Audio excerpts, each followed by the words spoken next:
এই উদ্যোগ যেটা নেওয়া হয়েছে ক্যাশলেস করার জন্য, বিকাশের সাথে যে এগ্রিমেন্টটা হয়েছে, আমরা যে করটা এখন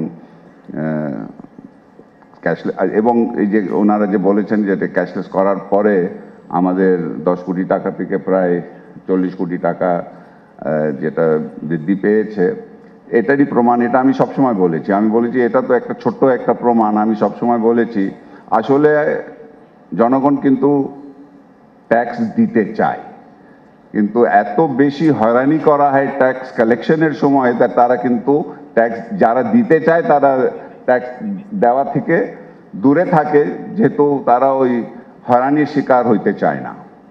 আমি কিন্তু সবসময় বলেছি যে, এবং আমি এনবিআর চেয়ারম্যান সাহেবের সাথে যখন আমার কথা হয় আমি এই কথাই বলি যে আপনি যারা ট্যাক্স দিচ্ছে তাদের উপরে আমরা বেশি ট্যাক্স ধার্য করছি, যারা ট্যাক্স নেটের বাইরে আছে তাদেরকে নেটে আনার জন্য আমরা কোনো উদ্যোগ নিচ্ছি না। যদি আমরা ওদের সবাইকে আমরা ট্যাক্স নেটের মধ্যে নিয়ে আসতে পারি, ট্যাক্স আদায় করাটাকে যদি আমরা সহজ করে দিতে পারি, তাহলে আমরা ট্যাক্স রেটটাও কমাইতে পারবো।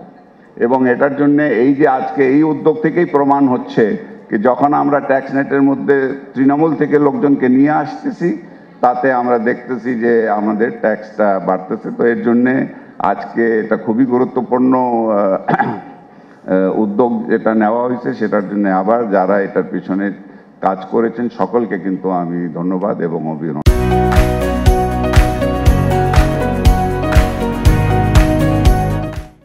জানাই।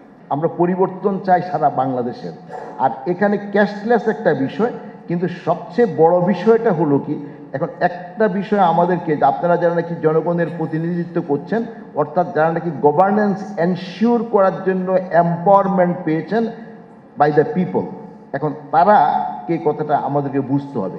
জনগণ টাকা দিবে, কেন দিবে, কেন সে রেভিনিউ দিবে? হি ইজ আর্নিং দ্য মানি।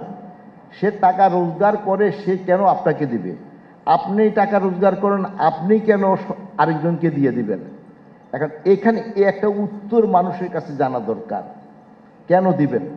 তো এই কেন উত্তরটা যদি আমি দিই, তাহলে কিন্তু মানুষ তখন কনভিন্সড হবে। অর্থাৎ একটা মানুষকে যদি আমি মানসিকভাবে যদি তাকে যদি মোটিভেটেড করতে না পারেন, তাহলে সে কেন তার নিজের পকেটের টাকা দিবে? আর সে কোত্থেকে দেবে? দুইটা প্রশ্ন আমার কাছে এখানে স্বাভাবিকভাবে আসবে। একটা হলো সে কেন দিবে।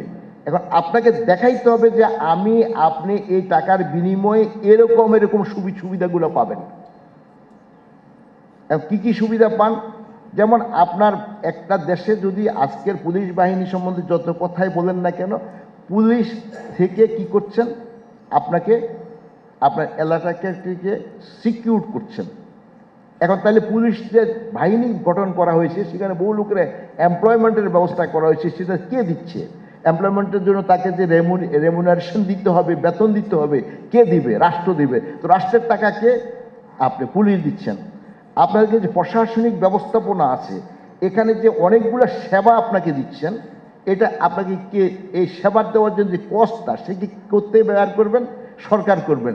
সরকার তো কোনো মেশিন না, অর্থাৎ সরকার থেকে কোনো টাকা রোজগার করার কোনো মেকানিজম নাই।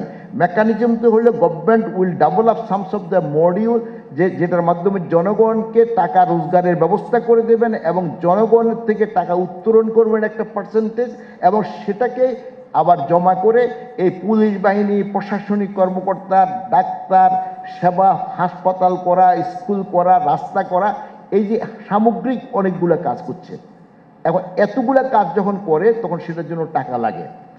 এখন এটাতে আপনি জনগণকে সম্পৃক্ত করতে হবে, তার টাকা দিয়ে তার জন্য করবেন।